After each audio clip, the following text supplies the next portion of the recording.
Well, welcome back to another live stream. I'm all dressed up because I just got off work, but we're going to try to continue experimenting with oils and see if we can get that look in Photoshop. So let's get cracking.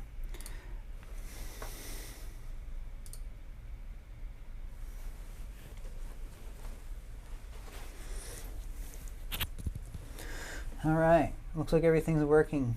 Looks like you can see my lower third might be a little too big, but we'll make it work. Okay, so here we are in this painting that we've been working on. If you are joining me for the first time, what is happening here is we're trying to emulate this look of oils. And I'll try to watch chat here at the same time. Usually I'm talking to myself and there's not a whole lot of live viewers, but we'll see if anybody joins us tonight. Hopefully they will. So yeah, emulating oils. You know, there's a lot of brushes. There's almost 2,000 brushes that have been made in Photoshop that we can use, and there's a lot of great oil brushes, but in order to get these techniques you really have to keep switching brushes because it's not an emulator like is in Fresco. But Fresco only works on an iPad, and the file sizes that I'm trying to do are really too big for an iPad, and it makes the iPad crash, makes the application crash. Love Fresco, I love the emulators, use it for a lot of small work, but for large work, and this is almost 18 by 24 at a high resolution, obviously, I need to be able to use the computing power of my actual computer, which means that we're on Photoshop. So let's see if we can get this cracking here. What we did was we had a pencil drawing, and then we've been exploring filling in that pencil drawing slowly, little by little. I wanted to actually experiment tonight with seeing if we can figure out some of this foreground area, and I really don't have a vision for this.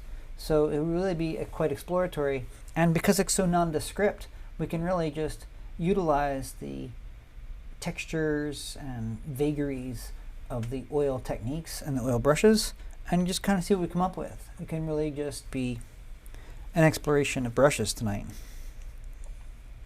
So I'm going to try to be live from 6 to 9. I'm starting a little late today, but that's why I say 6-ish to 9-ish. So we'll see how late we want to go. I'll turn this off. Actually, I might just make it really low in opacity. I don't really want it to interfere with what we do for the ground, but maybe, you know, it could inform us as to where the texture is going to go and how much texture we're going to put as we play with the brushes.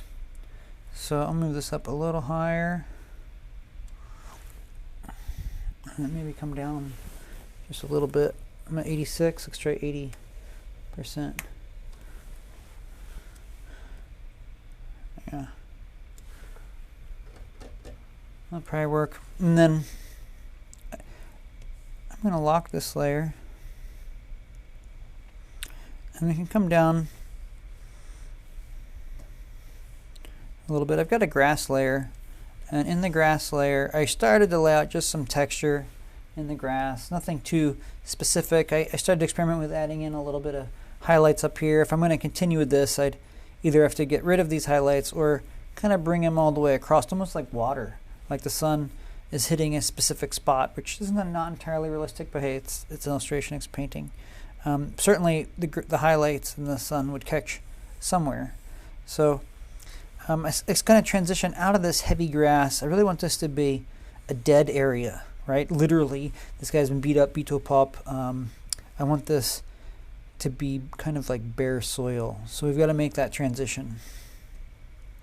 So let's start with just some ground, some soil. And we'll go ahead and proactively name it here. Dirt. And we'll see. I got too many monitors. There will be recordings of all this on YouTube later, so you can find that channel and see the different playlists, the different topics, because I make recordings on different things. This is the strip this is the playlist, will be on the playlist about this particular illustration. All right. I kind of wonder if we should even go a little smaller. I feel like it's almost a little too big. Let's go a little smaller. I think that's good.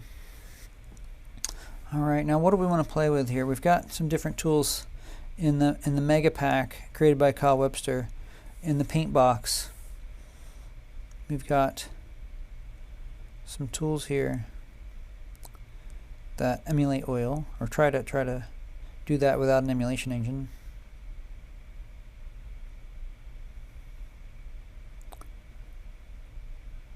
There's a lot here. There was one I wanted to experiment with called a creamy. Let's see if we can find that.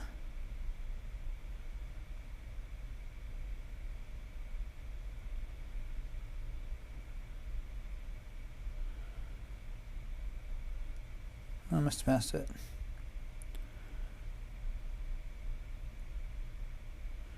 I guess they're in alphabetical orders. There it is.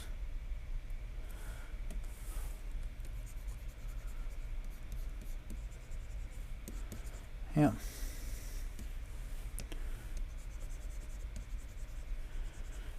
Now I'm not really sure what I want to do with this ground.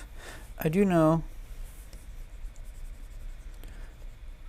that this checkerboard pattern is super annoying. So let's come in.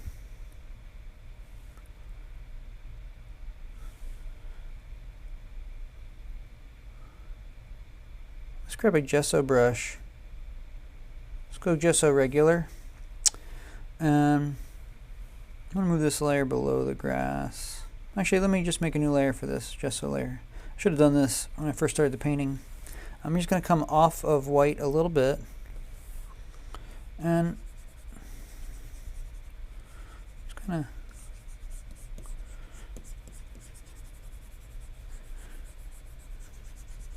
and if you can't see this very well, let me turn off some of this other stuff so you can kind of see what's happening. I guess I don't really need this guy's legs turned on either.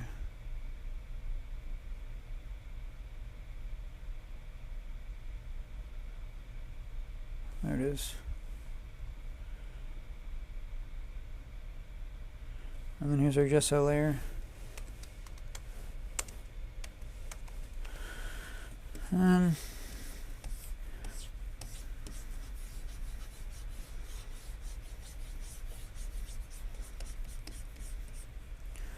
I'm gonna wanna I think I must have like a directional quality to the landscape. We can do that right even in our gesso. Give us some brush strokes and some kind of guidelines to what the perspective is like.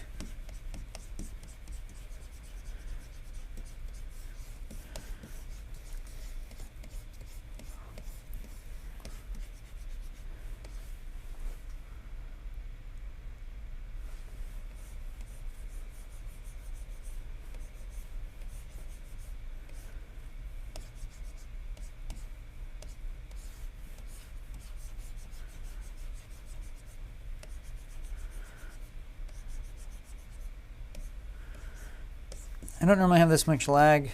I don't know if you can see that, but there's some lag in the painting, and I think that's just because I have this software running for the streaming. I kind of like that. I almost feel like, based on the composition, I almost want this to kind of peel off a little faster.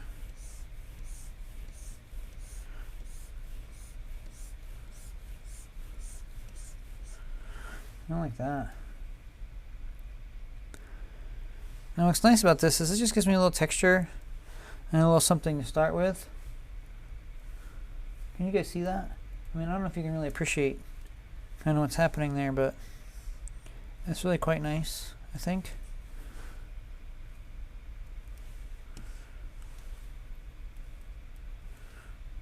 So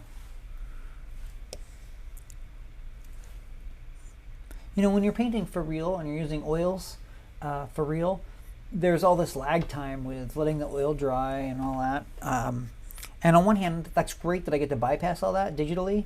But on the other hand, there's, you know, a lot of thought process that kind of happens as you interpret the canvas and the composition and the mood. And oil painting is kind of a slow process, a thoughtful process. It's really kind of an internalization of all these different factors that you're working through, you know, emotionally, aesthetically. And so I guess it makes my streaming really slow because I'm always pausing and thinking about things. But this is still an expedited process compared to actually waiting for the oil to dry. You know, hopefully my podcast isn't so slow that it's like watching paint dry. But I think there is some value in stopping and thinking about what it is you're doing and being conscious. I mean, if you were using real paint, you would be really thoughtful about the brush strokes, thoughtful about where and how they were laid down, because you're really committed. I mean, you can always move paint around, you can always scrape paint off. There's always lots of options. There's never anything wrong. There's always lots of happy accidents that you can turn into great things. But you definitely are thinking about how that brush contacts the canvas. And the freedom from that in digital is awesome, but it also makes the process a lot more cavalier. And so stopping, thinking, and interacting with the paint and the image as you go, I think, is important. And being able to step back and look at the overall composition now and then is important, whether physically or just in zooming in, zooming out. Let's grab kind of a muted brown. And I could continue to use this gesso brush. I definitely don't want to continue to be on the gesso layer though, so let's get off of that. And come up here to this dirt layer. I think I'm going to switch out of this because it has a lot of texture. Go back up to this creamy brush.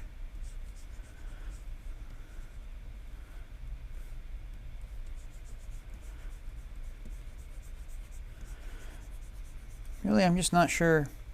I think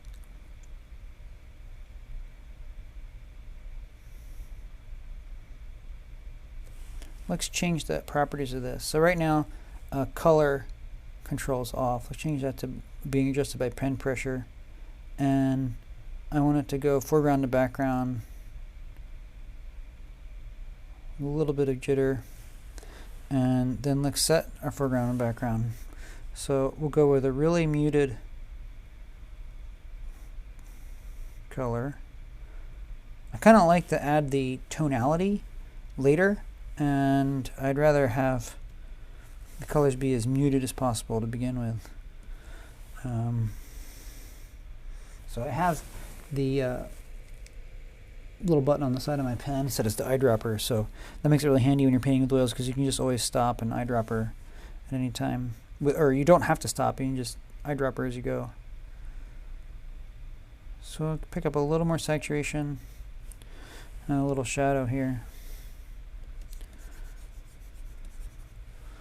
Yeah, so then we can also make our brush a little bigger. Get this closed.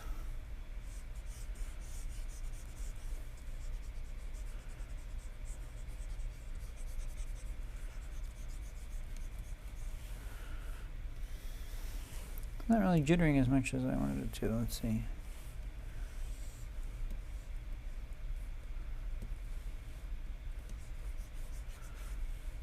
I think that's alright, I guess.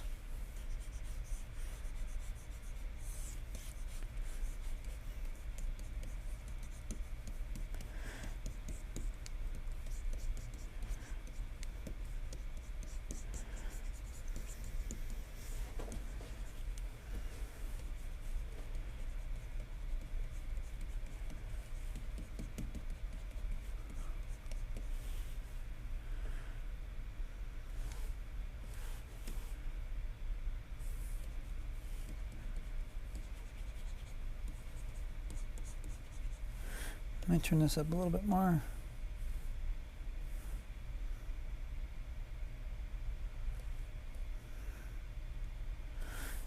good. Yeah.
I got a big lag here because of my streaming software.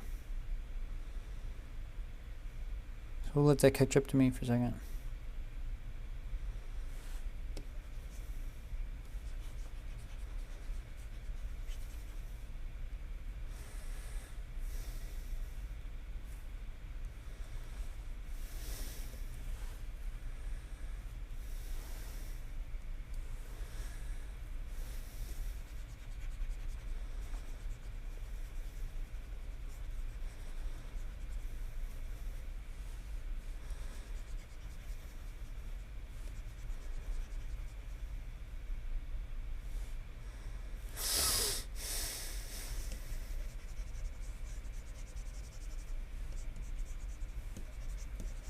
So remember where our sun is, and remember where our focal point is.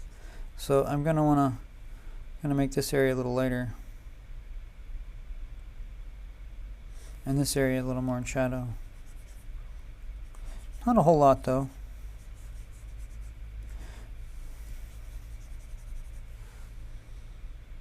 I think part of the delay is that I'm using such a big brush on such a big canvas.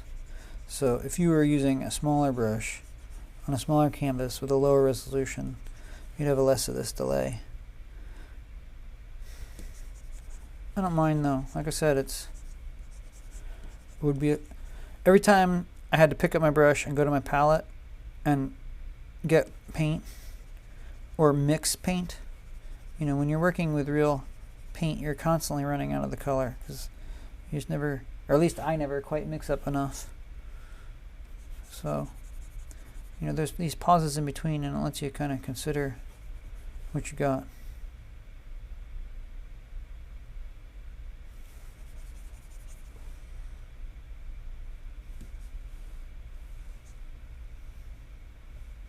Now, as I kind of back out on this a little bit, I think I'm going to be a little brighter up here.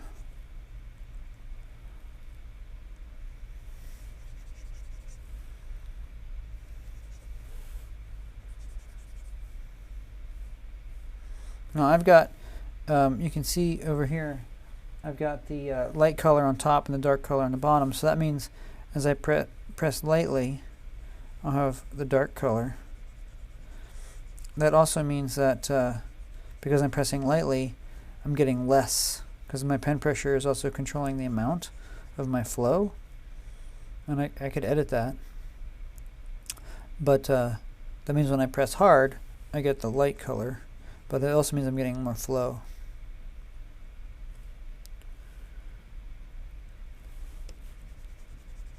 So if I want to flip that around, I just hit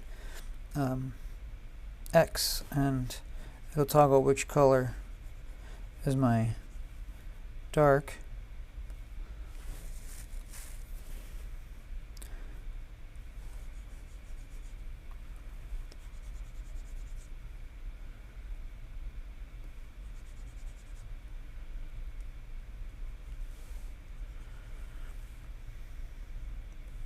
Now when I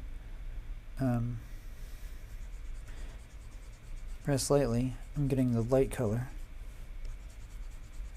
And if I were to press darkly, press hardly, I'd get the dark color. I just want to kind of blend this in.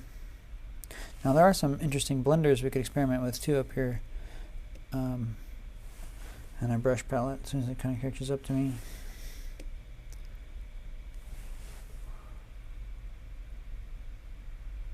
There it goes.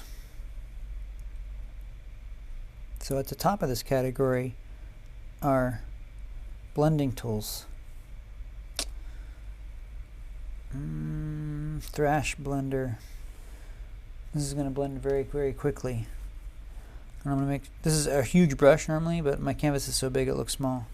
So I'm just going to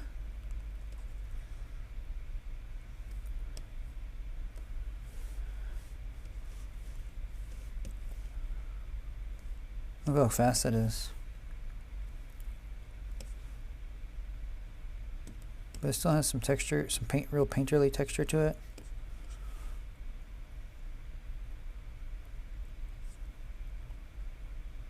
I kind of want more of this light color to come through. So let's see how this is playing with our composition.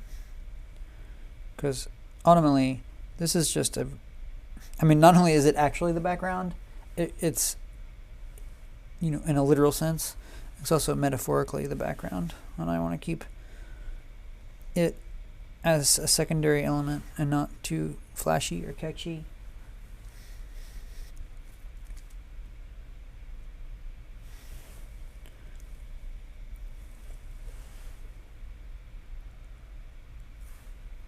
I think that's actually kind of good because I've got highlights right in here, and this is where he's going to be looking into these highlights.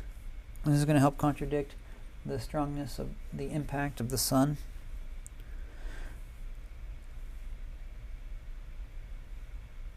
The sun, just because it's so bright, is going to be really the primary focal point of this painting, but I don't want it to be the primary focal point of the painting. So, you know, as we continue to work on this, we might end up having to redo this sky.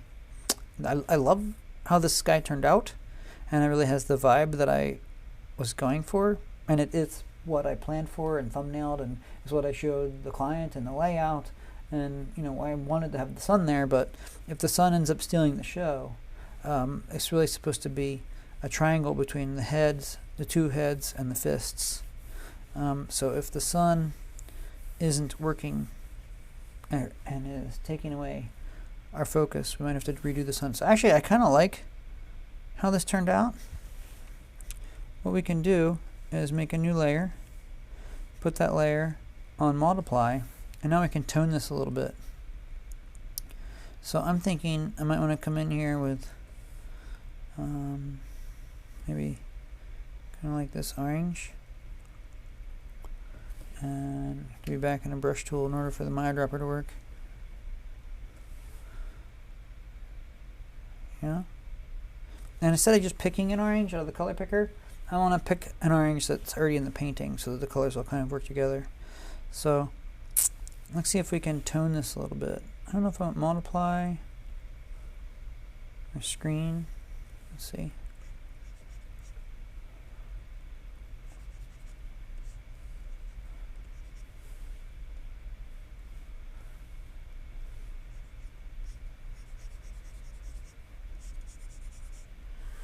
Try a couple. You know, if you use Option Shift Plus, you can kind of scroll through these and see what they look like. I do need to be in the Move tool though, because otherwise it's going to scroll through. If I'm in the Brush tool and I have brush blending options up here, and I do Command Shift Plus or minus, it's going to scroll through those up here at the top. So I don't want to do that. I'm going to hit Command Shift N, make it go back to normal. I'll hit V for the Move tool, and now I can hit Command Shift Plus, and it's going to scroll through my layer options over here. So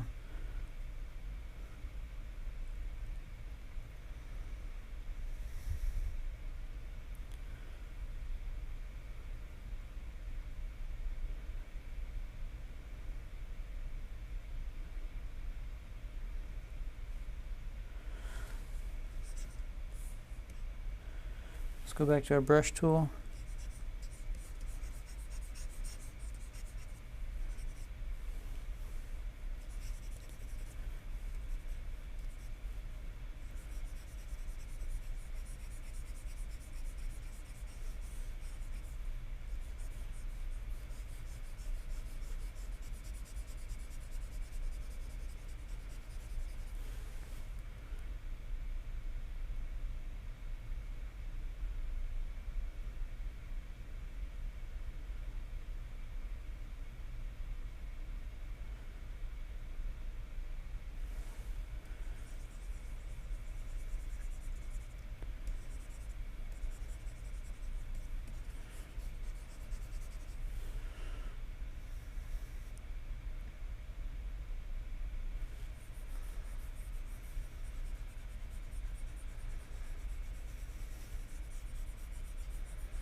Now what's interesting is that some of this painting is kind of like very detailed, and some of it's very painterly.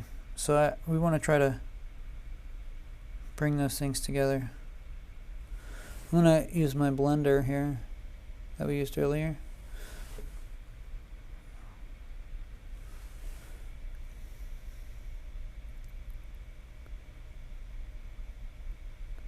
Which is this thrash. Make it bigger. I'm just using the open bracket. There are tools for that on my Wacom, but I like using the finger commands.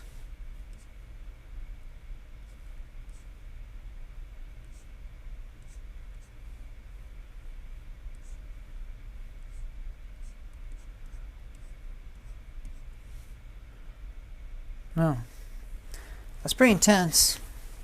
I might have to sit on that overnight and decide if I like that or not. But I can also adjust the opacity. So if I'm in the brush tool right now, or actually I'm in the smudge tool right now, but if I hit V for the move tool, I can now, just using my number keypad on my keyboard, I can just hit and dial this down a little. You know, I think just a little tonality, just to indicate the warmth of the sunset. I think that's all we really need. I don't want it to be too intense. And I can always, since they're separate, I can always, you know, this is it with nothing, or X with it with everything. That's it with nothing. And this is it with like 2%, 20% rather. So just a little is enough to kind of give it a little tone. I do like that. The intensity of the color kind of helps balance the fact that this is so intense up top, right? So I think this whole painting is going to be pretty intense. And that's fine, because this is the vibrancy mimics the intensity, the emotional intensity of the image. And again, if you don't remember what that is, let me just turn off everything for a second. I'm going to close this. There's my sky off. Here's our gesso layer. I guess I could leave that on.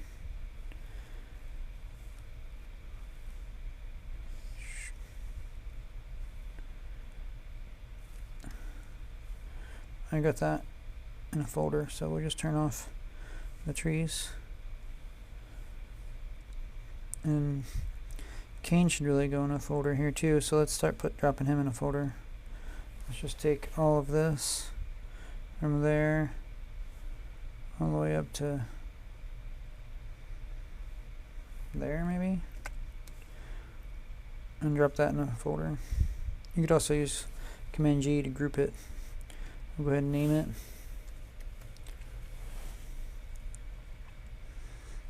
I used to teach Photoshop, and I would make my students memorize like 250 finger commands. So I'm a big advocate of finger commands. It really makes you work faster.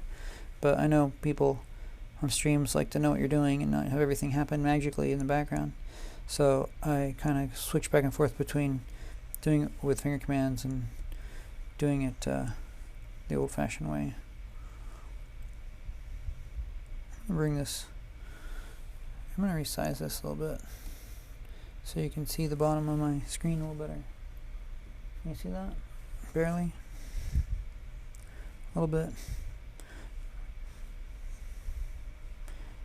I'm just going to make a new layer because I don't have a white layer, believe it or not. So D resets our default colors. So now I'm back to black and white over here, and then Command X, or rather Command Delete.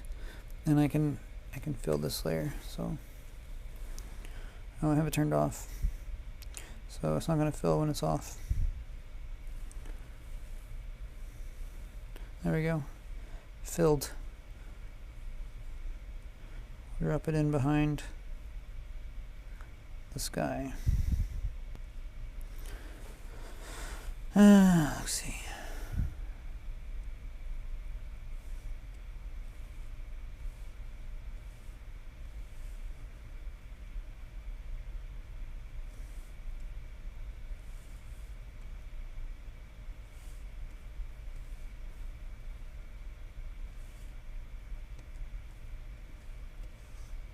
little housekeeping here. I like to have things named and organized. I don't like stuff getting too messy. So here's our pencil drawing. Really, this was the original concept drawing. Actually, it's not the original. This is the one that was edited and approved. But this is what we original in the sense of this is what we started with when we started painting. So this is the composition we're working with. And this had some sky in it, actually, and I deleted it for the purpose of the painting. Because I wanted to allow the, I mean, there was a sun here, but I wanted to allow the painting process to allow the clouds and the sky to kind of evolve, right? There's really no right and wrong with clouds, so as long as they look awesome.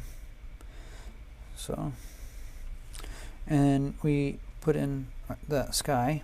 That was really the first thing we did. And there's some grass. And now we've got some dirt, and we still have to kind of figure out this transition. And I don't mind that this overlaps in a weird way.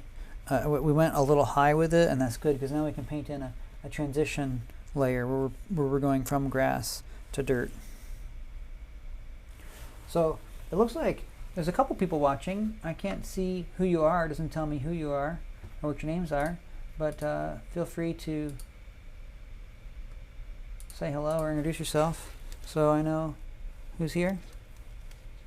I'll start off. The thread. There you go. Hello. Hello world.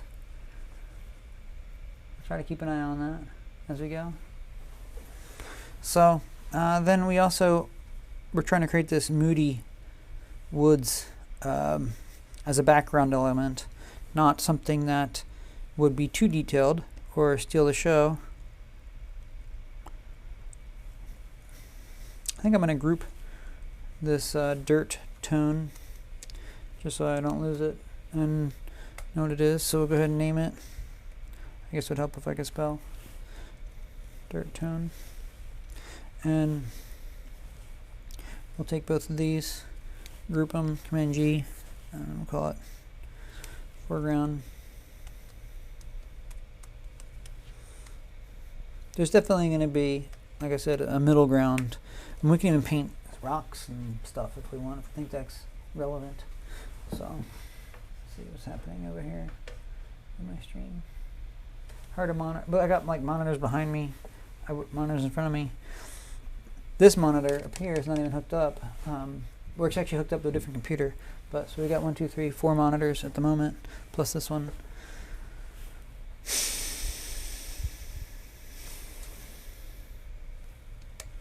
So let's turn on the trees and kind of explore them a little bit. Actually, they are what they are. If you're really that curious, you can look back. I painted the trees on a different night. But the idea was to get some paint texture in here, which hopefully you can see. But not have anything that was too specifically identifiable as foliage. I just really wanted it to, I didn't want it to steal the show. I just wanted it to be truly a background element. So that's where we're at. I'm happy with this ground business, I think. It's kind of like a hot mess, but I like it. I like that it's painterly. So we've got to figure out this transition business. And, you know, it's transitioning pretty quickly because in perspective, it's going from infinitely far away to right here, right in front of us, so close that, you know, we're falling off the page because it's like, you know, we are right in this scene. So there's some kind of a transition happening here. And it's going from kind of this open, I don't know, savanna grass, prairie grass, to dirt. So let's figure that out. And I don't have a great plan for this. We're just going to explore, and I want to try, you know, using the oil brushes and figuring out what we can do to get the look that we want. So again, this painting is very large. So if you paint with it all the time this big, you know, like this big, then you're not painting very large. So you're making textural decisions and brush strokes based on it being, you know, something that looks like it's, I don't know, 6 inches across or something, right? I guess my hand is bigger than that, but it is important, if you're going to do a big painting, to work on it big and make sure that the choices you're making make sense and are going to look good when it's big. I know I did an illustration recently, and I did it 13 inches by 13 inches, but I actually illustrated it on an iPad, so you know it was tiny on the iPad, and it looked good on the iPad. It looked like it had a lot of detail and looked good, but then when I actually, and it had enough resolution, it was 13 by 13 at 300 dpi, but when it was big, it just, the line weights and the strokes didn't look good. They looked good at when it was 4 inches across, like it was on the iPad, but it didn't look good at 13 inches square. So that's one nice thing about having a big screen, is that you can make decisions that are scale appropriate. So we need to see Abel here in order to know how to make the transition. I don't really want the grass to come below his eye level. So somewhere between here and there, we've got to make some grass growing. So let's make a new folder. We'll call this middle ground.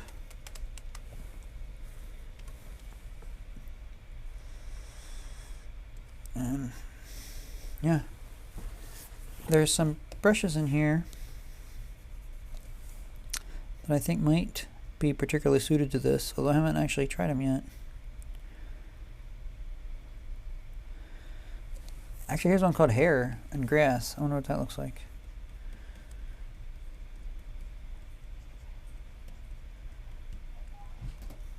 Yeah. Bristle balm.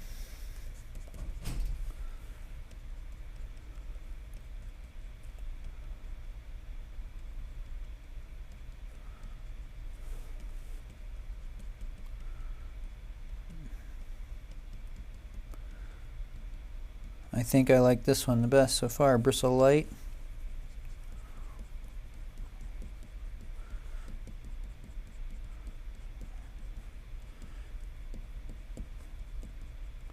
What I like about Bristle Light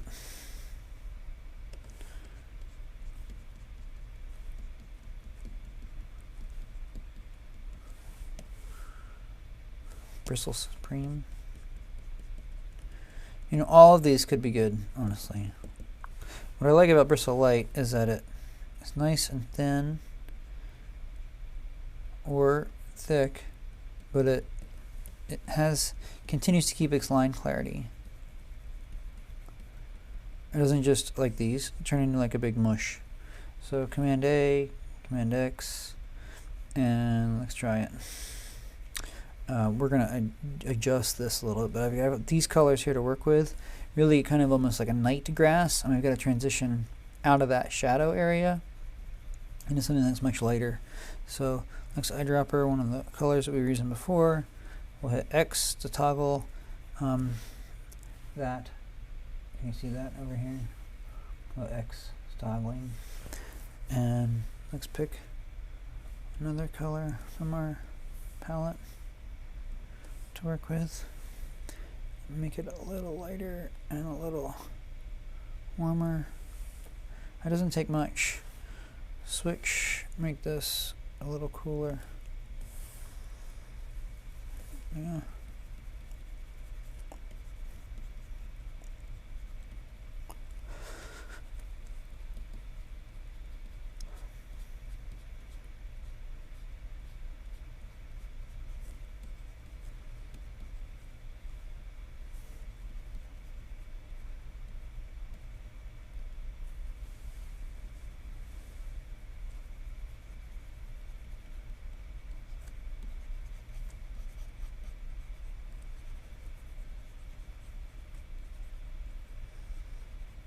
And then let's get this to have some color dynamics.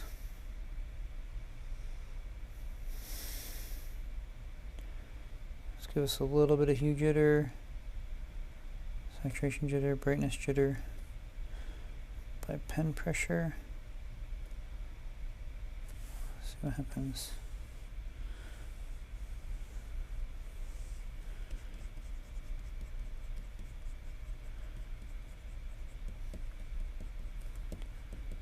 Yep, I think that's what we want.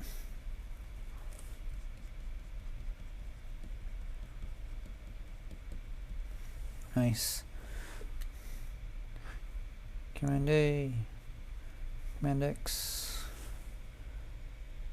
Let's make this dark that we're using a little darker.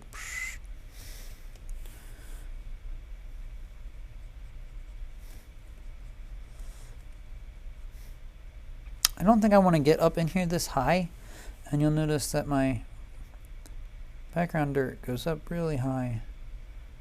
So I'm going to actually switch over and erase some of this background dirt.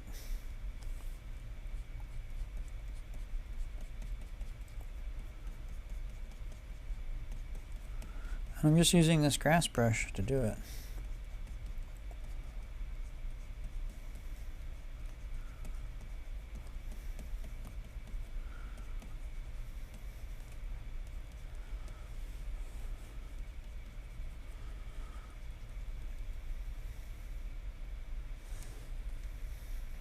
I might leave that there. I don't want to paint myself in a corner. Okay, so now let's come back in on my middle ground layer, paint some grass in.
I almost feel like it's a little too detailed.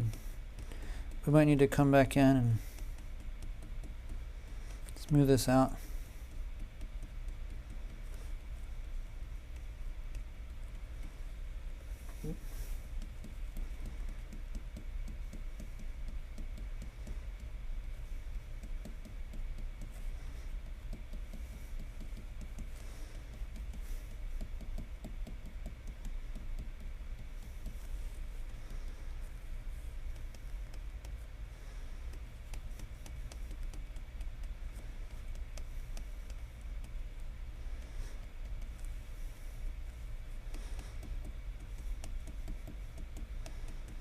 So as I'm painting, just by my pen pressure,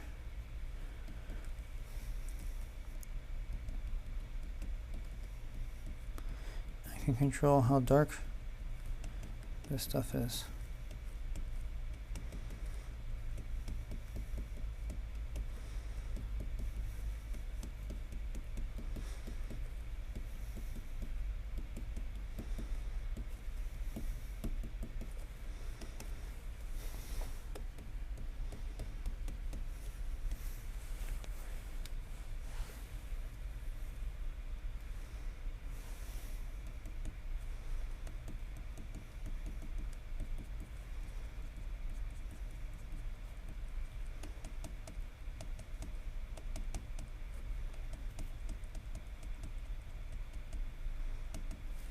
I don't want it to look like a mowed edge. I kind of like the raggediness of it kind of coming in and coming out. in different places. Let's try.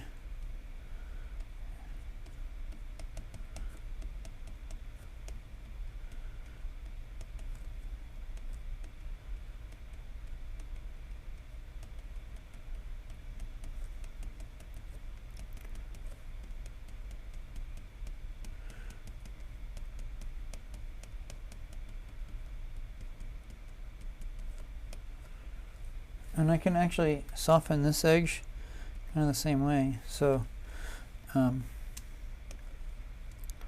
up here, I don't like how harsh this is, so I'm just gonna kind of erase this out a little.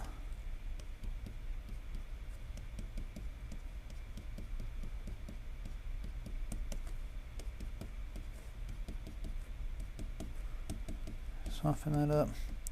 So I can up here switch to clear mode when I want to erase with this brush and not actually using just a round plain eraser.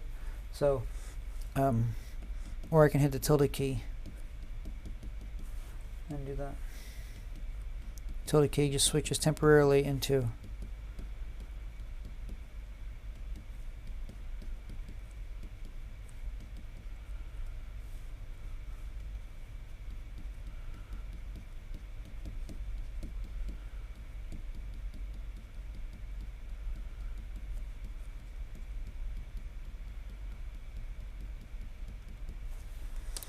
the clear modality. So that means with the finger command, I don't have to leave this tool.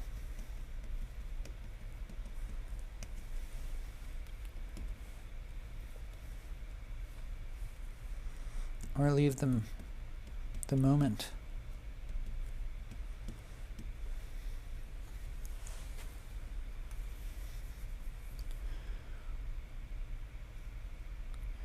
I still think I want to smooth this out a little. So I could totally destroy it, but that's what the undo button is for. Let's come up here to one of these blenders.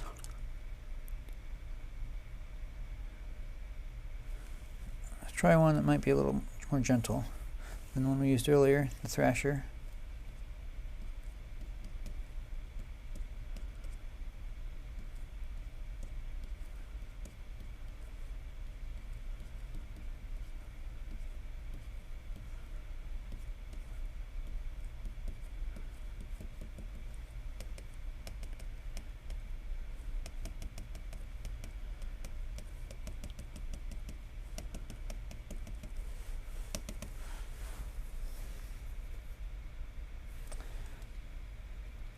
Yeah, don't like that. And see, that's a lot of brush strokes. I might even be able to back up that much. So it would have been good had I made a duplicate of this layer before I did that.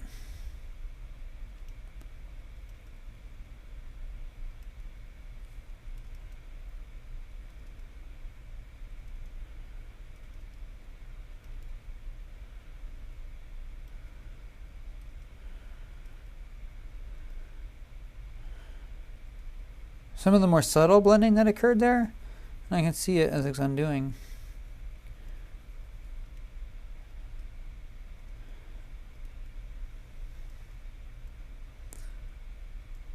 There. Let's make a duplicate of this. Turn off the original one.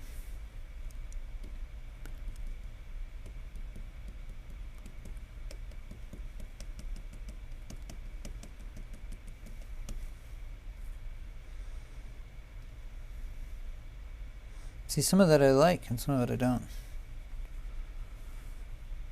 Well, I like it in here. Just a little bit.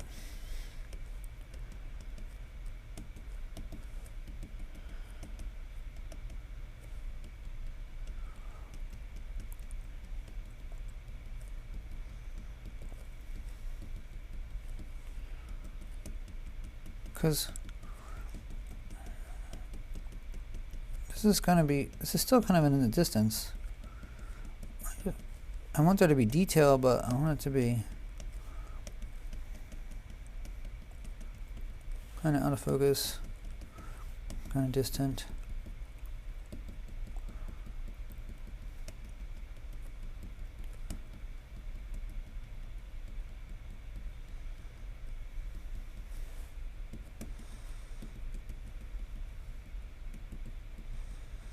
This is like the equivalent of like dry brushing with no load.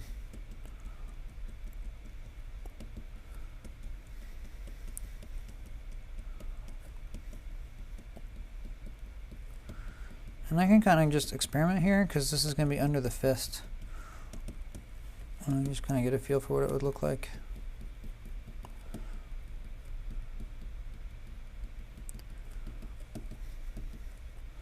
This area will actually show. So we need to come up with a solution.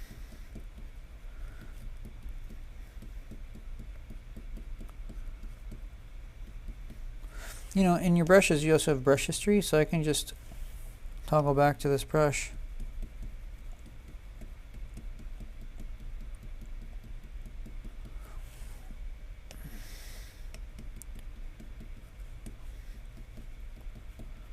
And because I eyedroppered out of the original color palette, these colors should blend in pretty well.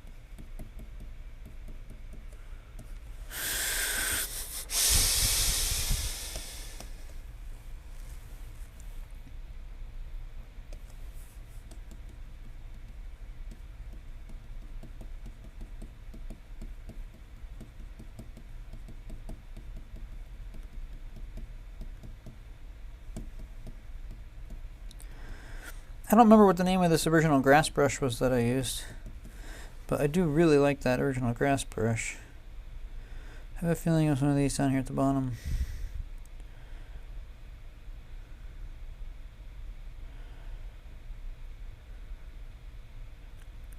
There was a couple of these down at the bottom that I was playing with when I first started painting this. It might even have been Bristly Blob. Let's see if I can find Bristly Blob. I think they're enough but a quarter, so.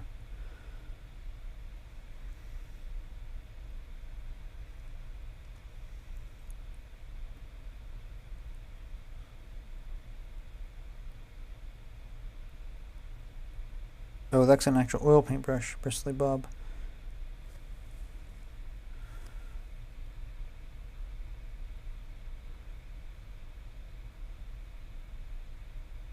There it is.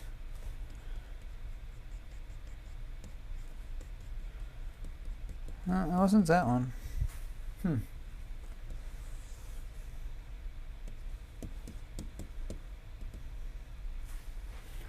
Shift L, go back to my normal lasso.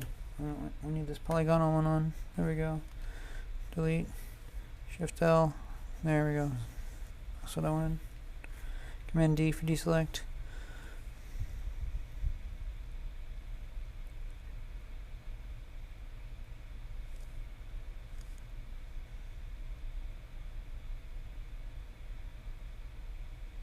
Yeah, I don't have to find that brush that I used for the real grass. Might take some time to experiment. Probably not something you want to watch me do, but that's how you find the gems sometimes. So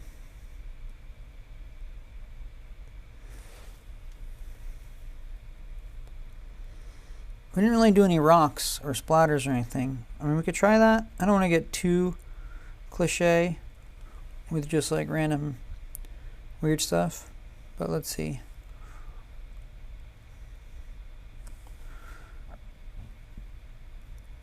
Here's some splatter brushes.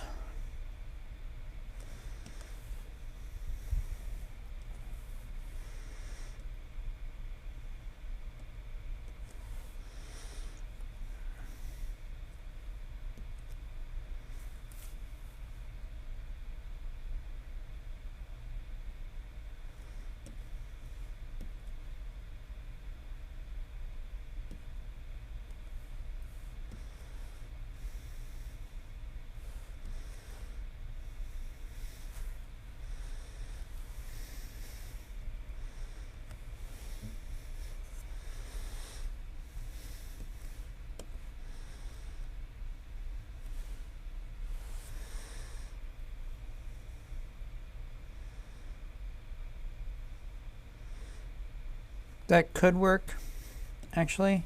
I'm a real sucker for splatter stuff.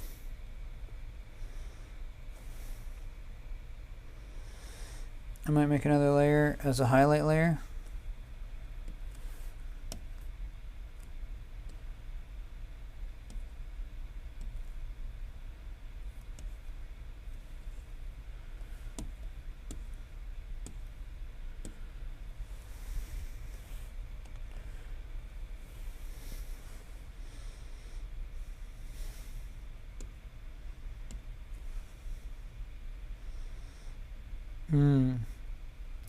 I might have to keep that. See, it's worth experimenting. That was a beautiful mess. Splatter brush. Another Kyle Webster creation. So, let's see what time it is. 8 o'clock. I've been doing this for an hour. We got the ground in. We could add other like little details, but I really don't think we need other details. Let's see what's going on here.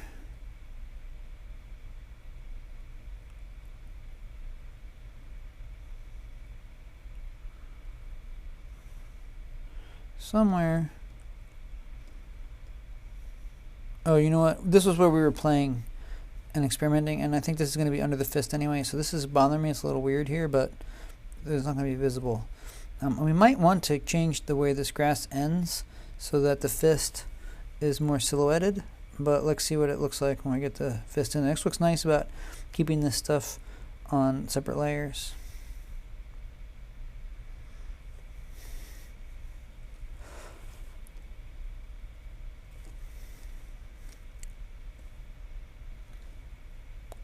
Oh, yep, see, that's a weird silhouette value right there. We're going to want the hand to either be encompassed entirely. Let me get a different brush, that's distracting.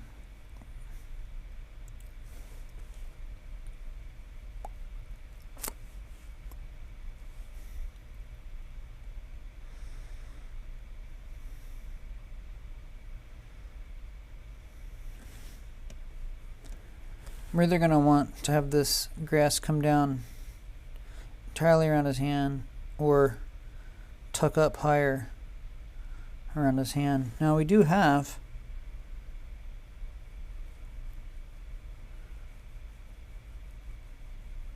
enough grass there to come down lower, but it's really going to start to impinge upon Cain's face, so I think we want to push the grass higher. You can see how high my original grass was.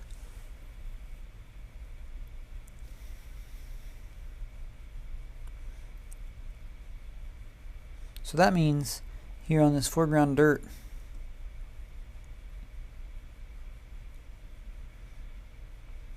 or actually the middle ground dirt,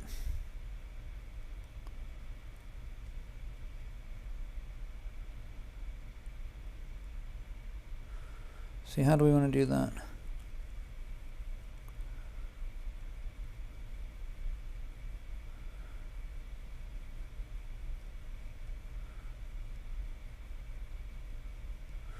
I guess it means I need this dirt here to come up higher.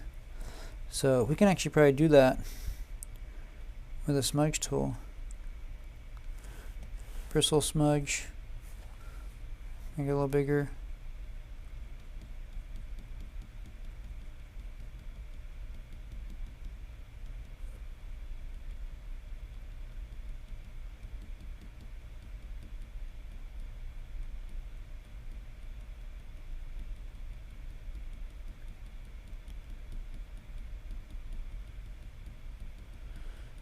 It might be wise of us to zoom in on this a little bit so we can see what is actually happening.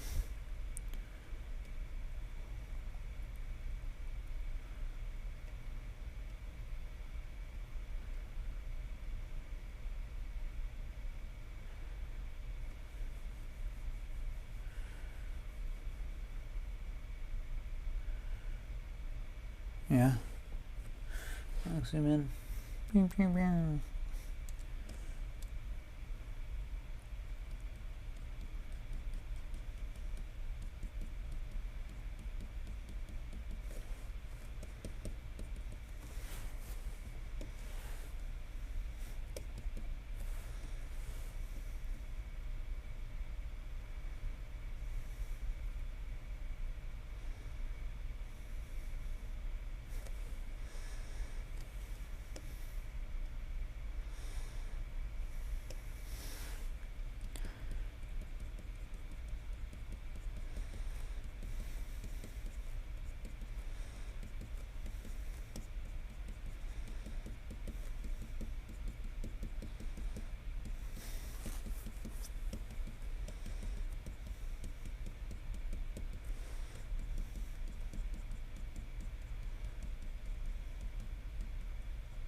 So this is totally not anything I had intended.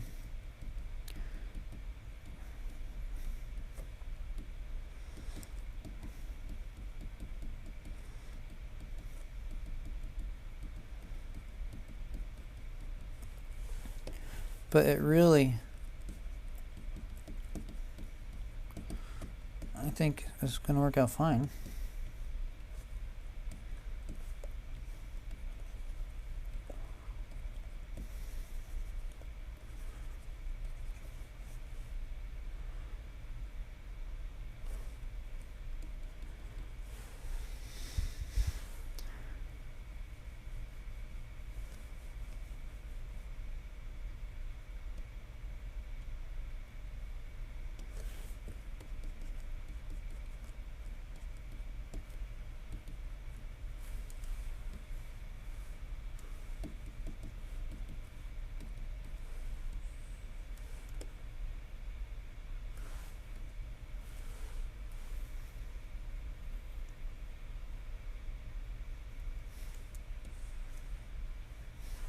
Let's go back to Bristly Bob, or maybe Creamy even, and add shadow.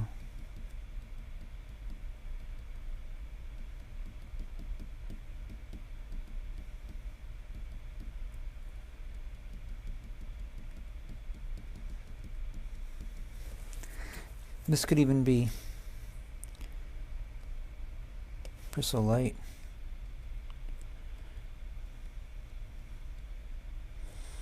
Doing this shadow.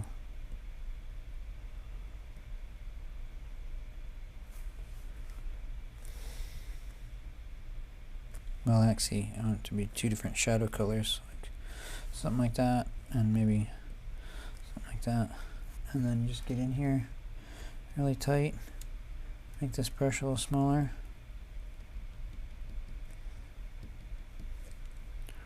Let's make these flipped. And let's go even darker. This is basically in shadow.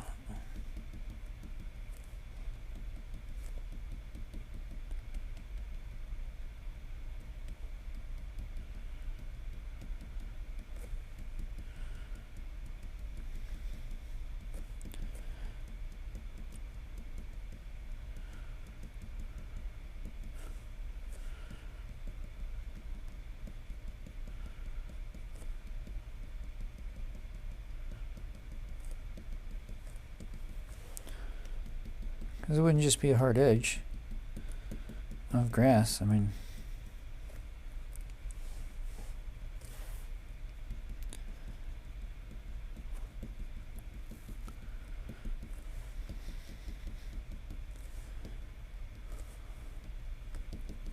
and then we can take this blender and blend that just a little bit. Try this one.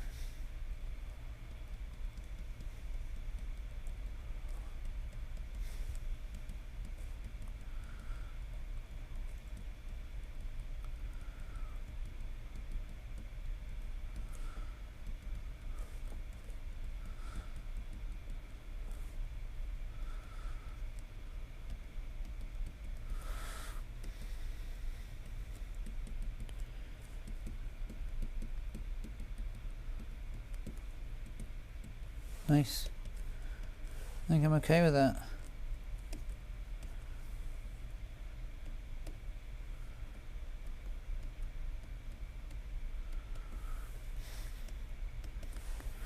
You know, it's not perfect. I'm okay with that.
try to block in Cain.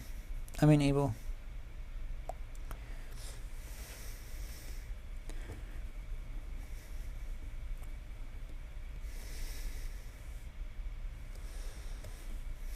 Let's just get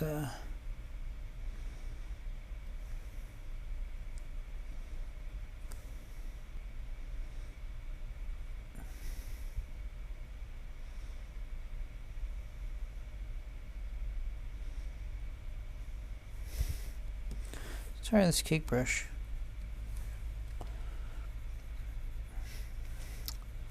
And we're gonna go with a real dark tone. Cain. Let's move it up to a layer where we can, or we're above some of this other garbage. I gotta get this stuff grouped so I know what it is.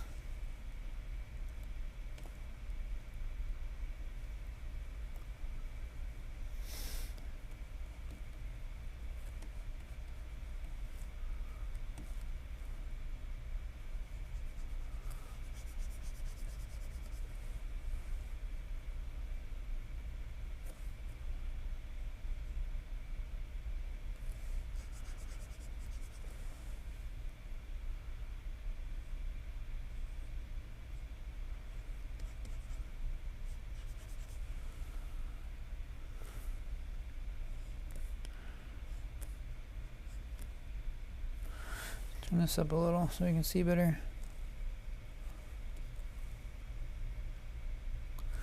And you know what? I think we're painting on that layer right now. I don't want to be painting on that layer. So we gotta erase all this.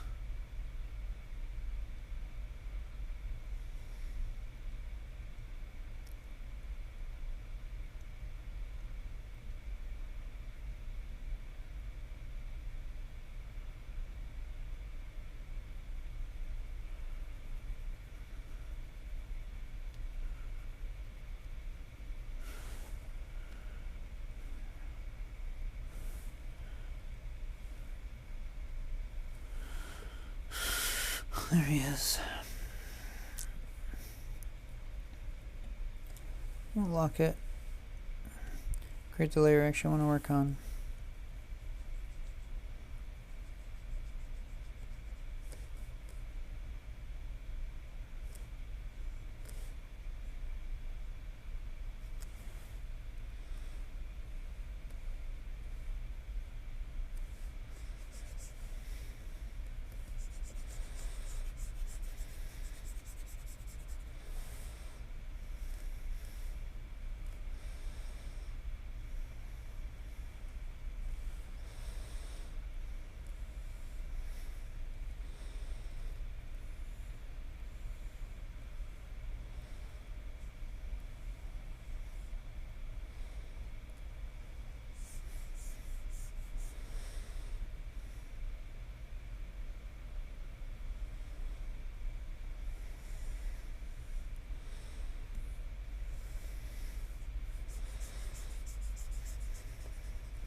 Now I should be able to turn this back down and still be able to see what's going on.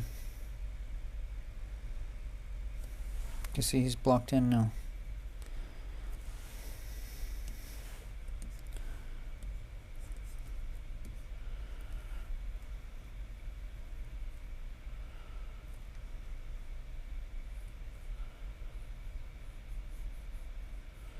His arm is a little weird.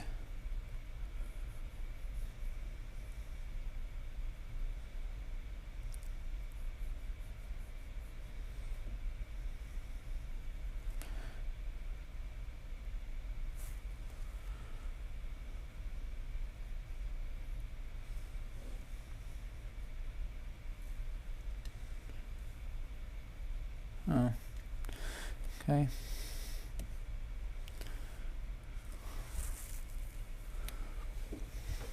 Let's try to do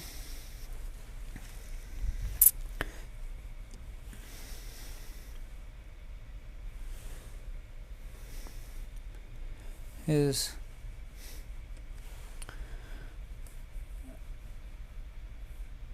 tunic here.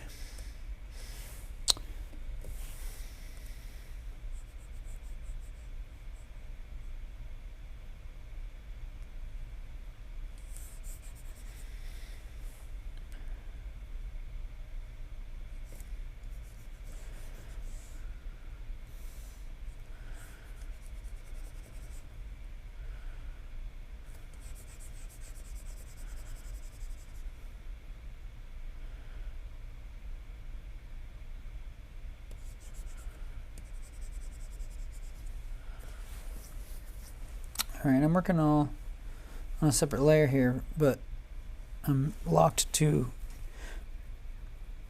my underpainting.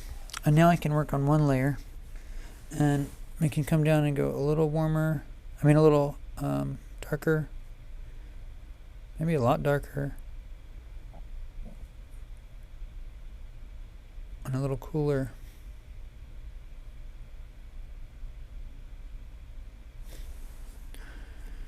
And see, we're going to have light coming down this way.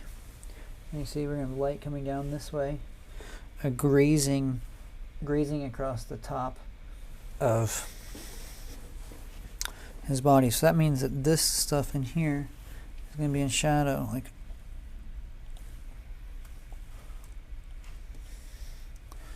up under here.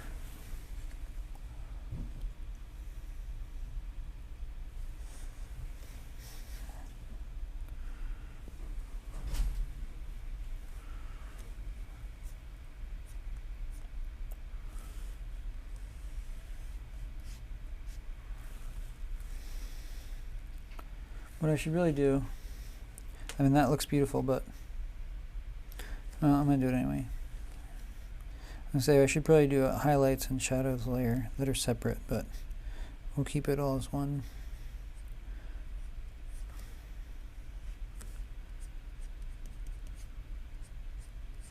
And we can always add more shadows later.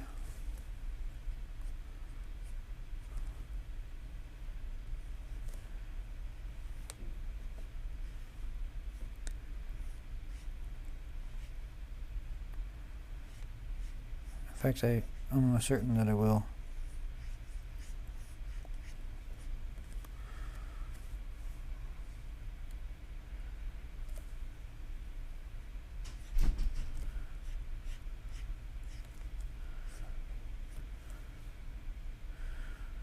There's going to be a little depression here where the hip is.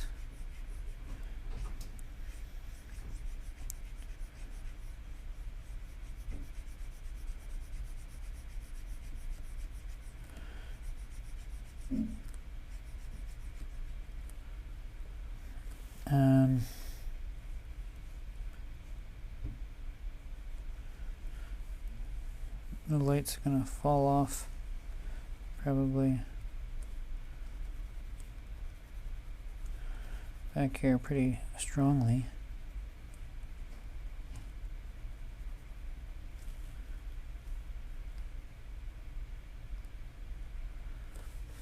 And then going to be a shadow up under this material, but it's actually going to be like a cast shadow.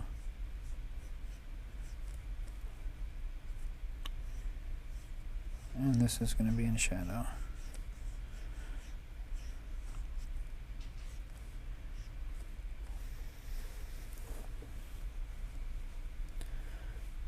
I think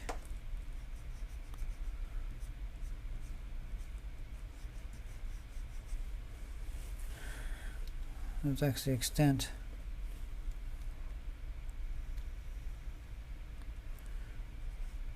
of our shadows for the moment. I think all of this is going to be catching light. So let's come up and go take this color and make it a little warmer and a little lighter, and see if we can catch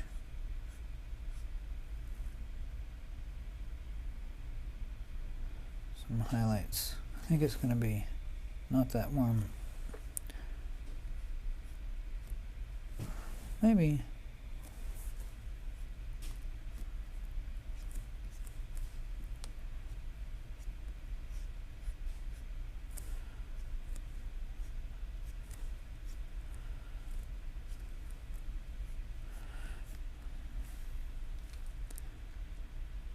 Right here. Definitely going to be a highlight.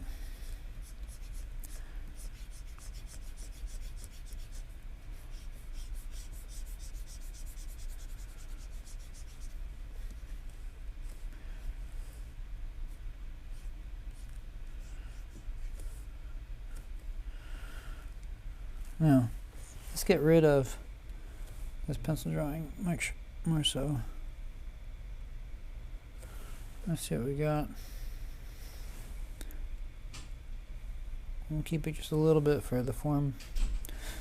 I almost don't think we need it for the form. I almost think we know what we're working with, but I'll leave it there just a little bit.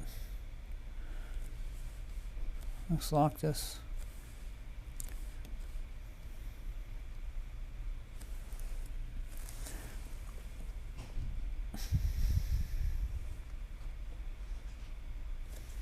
Try a different brush here.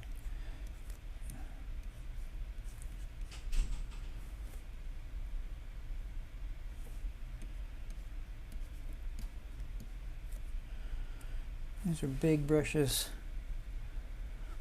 I'm going to come in with a warm highlight.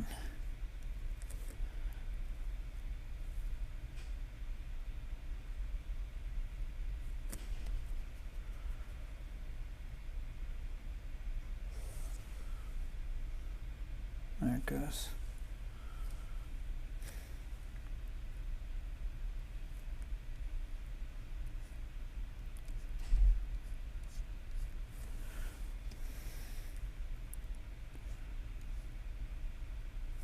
Yeah.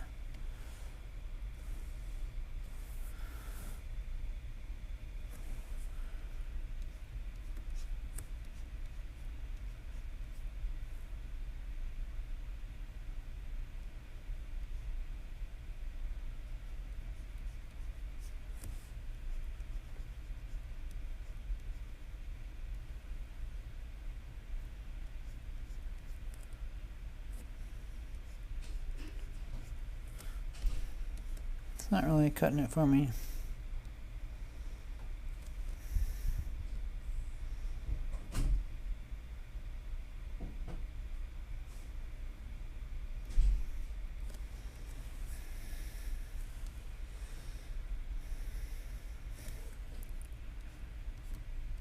This is more what I want.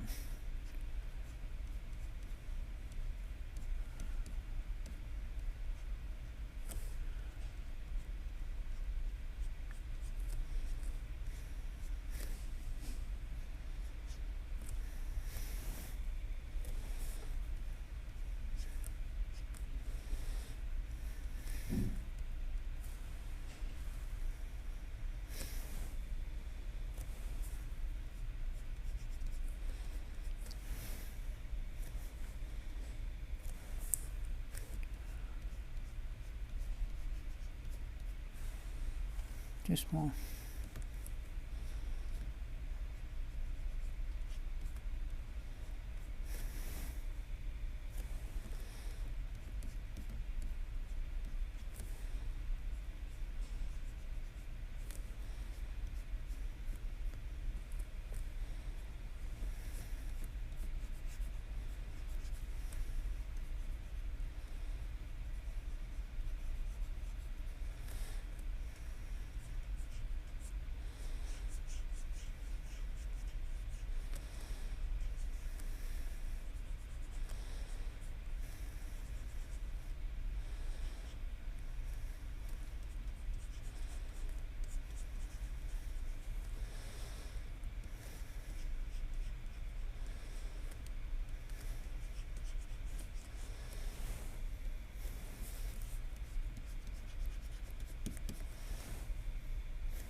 This would be a good time to use that thrasher brush. Maybe just a little smaller.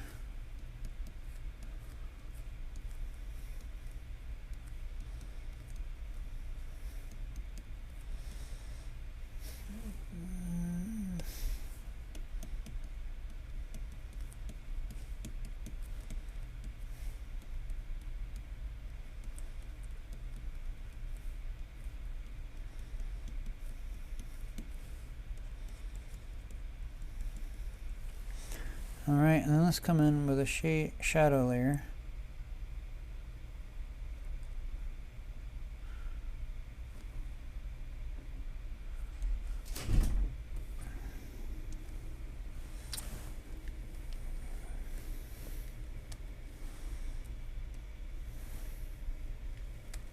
Command Option Shift G gives me my new layer grouped down. And this one I'm going to put on multiply. And I'm just going to use the same color, but come in.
Let's do this bristle drag.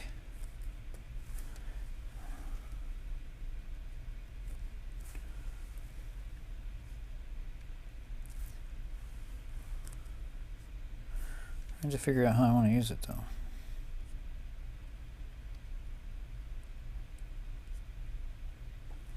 Oh, I'm on the wrong layer. That's why I'm like, this doesn't work. There.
I usually avoid pure white highlights, so I don't think I want to do one here today either.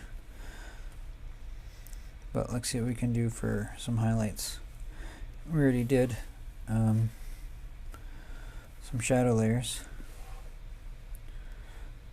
So Command Shift N. Yep. And then move this up.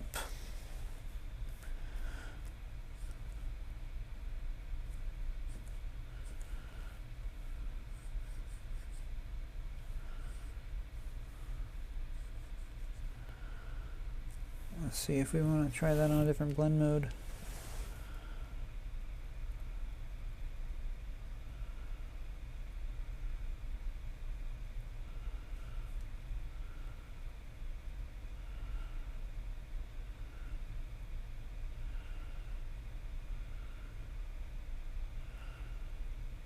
And just on normal, looks pretty good, except I don't like, you know, I mean, I just painted it rough. So let's get it.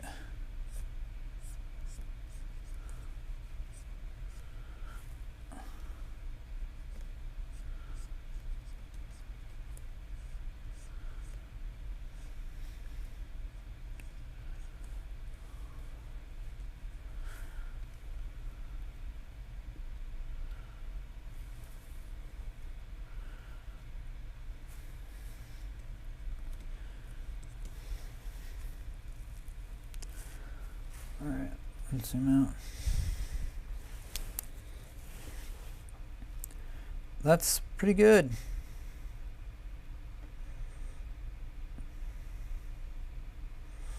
We could probably pull some additional shadows here. Make sure we're on a shadow layer. This will work, maybe.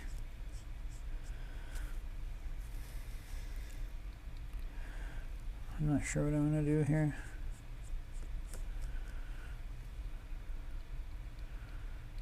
I think what I want to do is very faint. So let's create a new layer. Or just paint it in.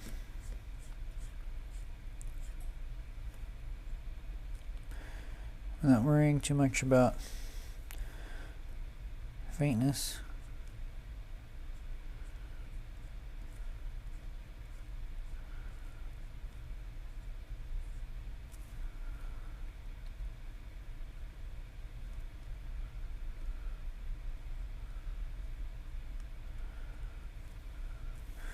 Maybe switch it to multiply layer and then turn it down.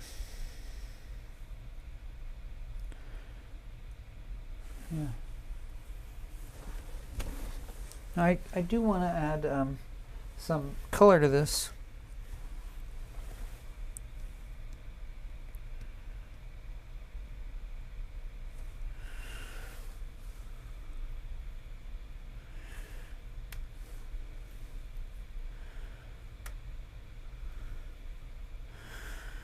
And I think I want to add,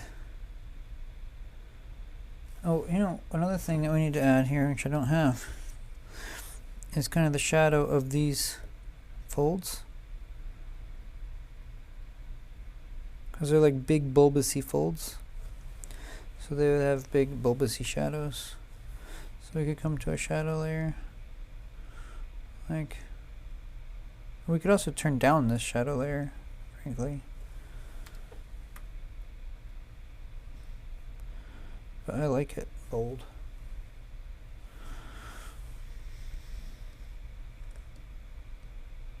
So our original color here, let's go back to Bristly Bob.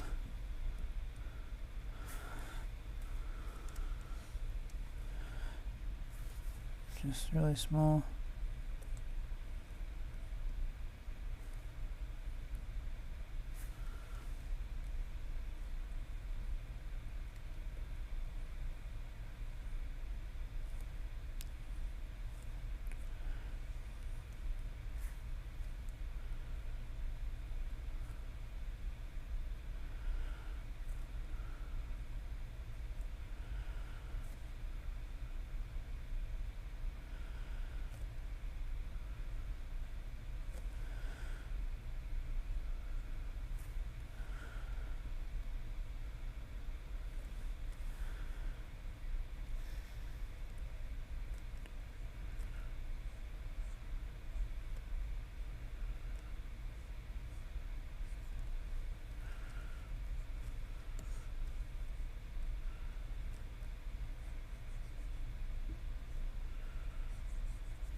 You know, you could really obsess over every little color and stroke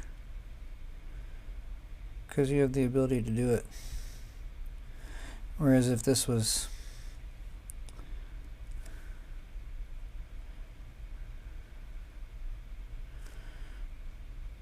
real oils, you wouldn't have the ability to do it.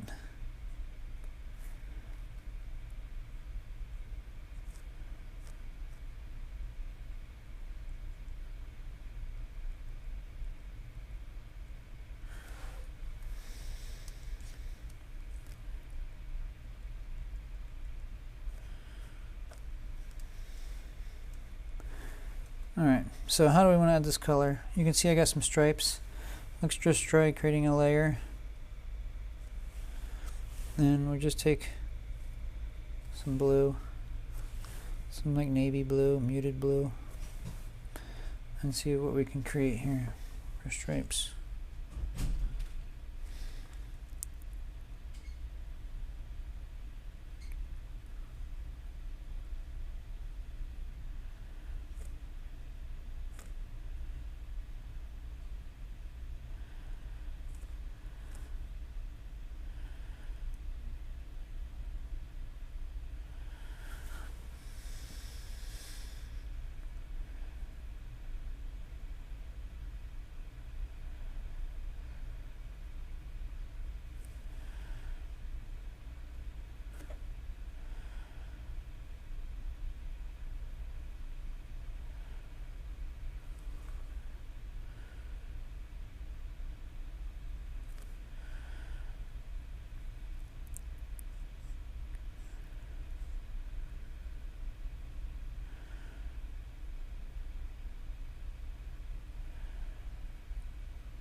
So now I think those look awful, but I think we can blend them in and they'll look good. So let's switch and go through the blend modes and see.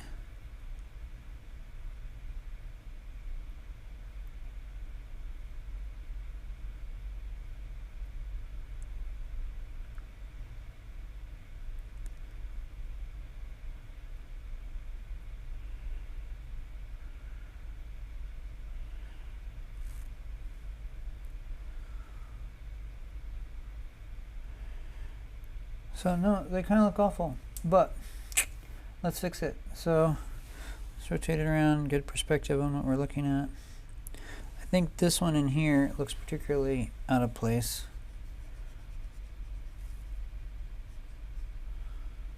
So let's erase that.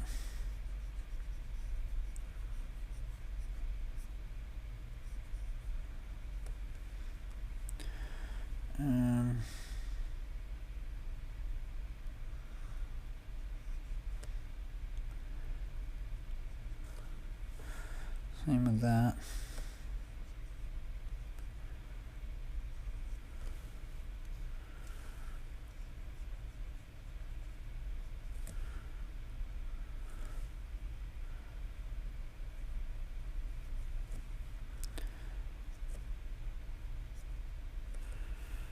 Alright, now let's switch back and paint in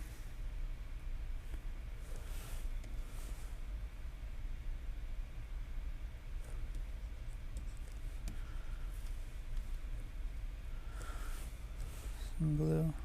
Oh, we're on darker color. Let's switch to normal. There we go.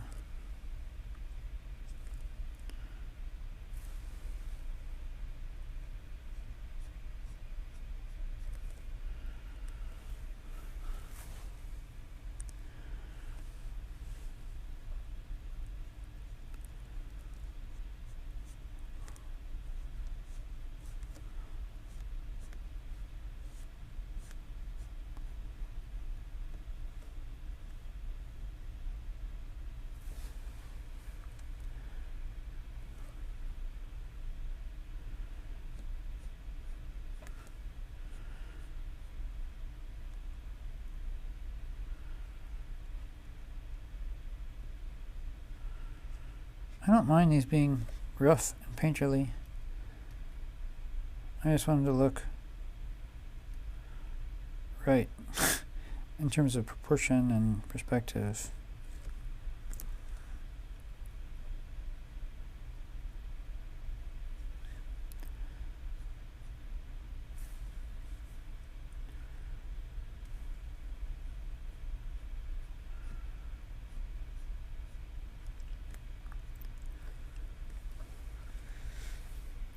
So I think they were going to get a little smaller as they go back.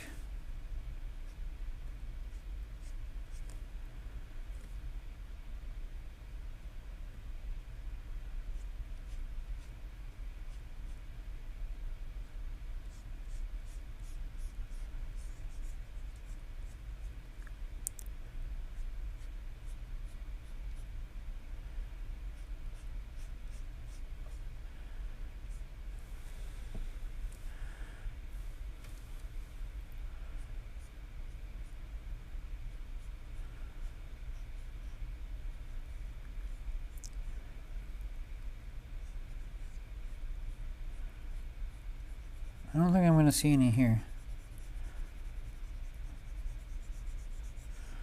I think it's kind of lost in the fold. Maybe. If I see any, maybe a little hint. And that's it.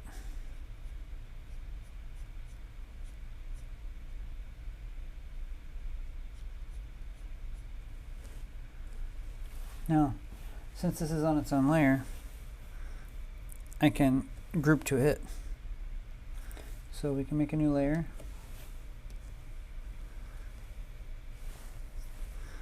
I can ungroup this. And group this to that.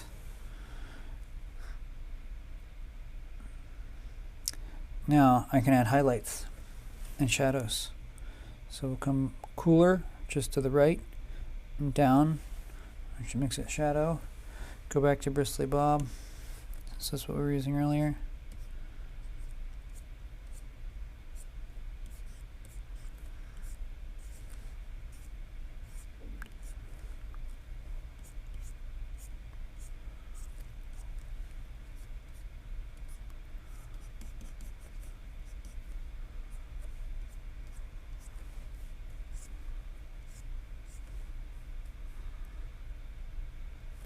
Now I'm going to go cooler, darker, even.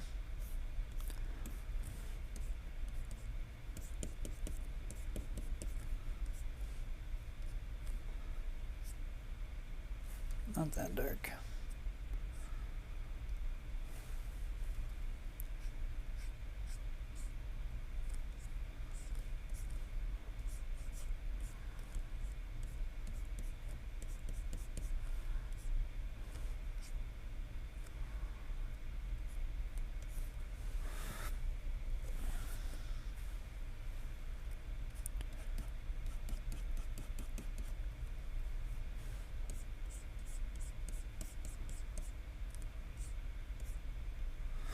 And let's do a highlight.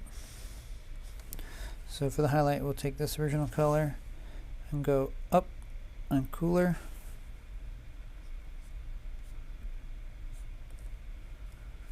I mean, I'm not trying to make it look like it's metal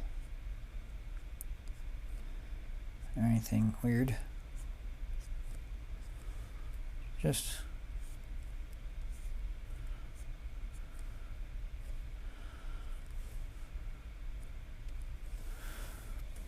and maybe we'll go a little cooler.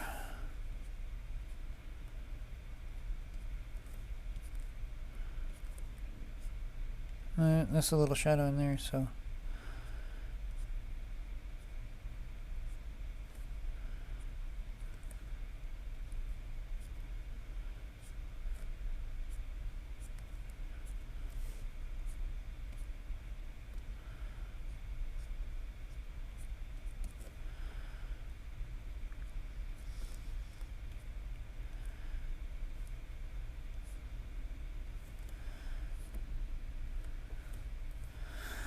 and then let's erase some of this,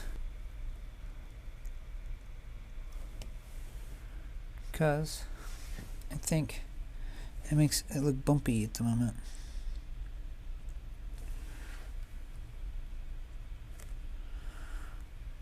Maybe I can select this.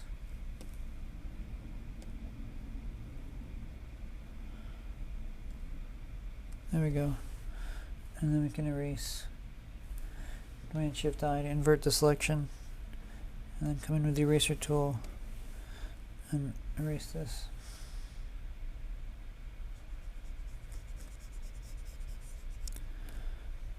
You might say, well, why did you bother to do that? No, because I want to do it on multiple layers.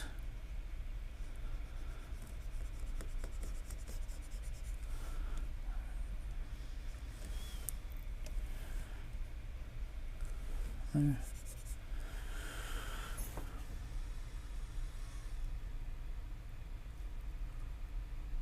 Well, I feel like I made like legit progress tonight.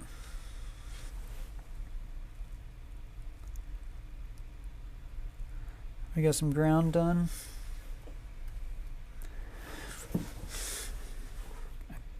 Pretty happy with. Whoa, I don't know what's going on. There we go. Pretty happy with that outfit. And the lighting on it. Real strong low light. We might still modify the lighting, but that looks pretty good. So let's take all of this and group it into here.